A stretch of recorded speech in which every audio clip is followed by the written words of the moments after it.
Hey guys, welcome back to the channel 1-2-Step. So in this video, I'm going to show you how to hide Viber online status. So it's very simple. First of all, you need to have Viber app in your mobile.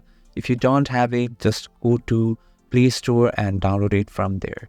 But if you are using iOS, then go to App Store and download it from there.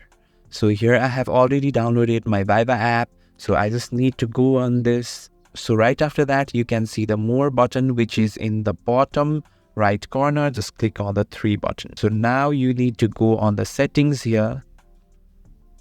After that, you can see the varieties of option here. Just click on the privacy.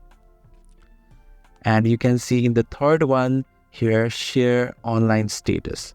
Just turn off that. So it's turned off now. You can change the settings once every 24 hours.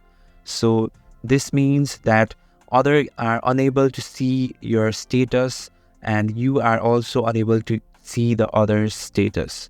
So in this way, you can just hide Viber online status in a few seconds. Thanks for watching the video. If you find this video helpful, please subscribe the channel and do not forget to hit the like button. Thank you.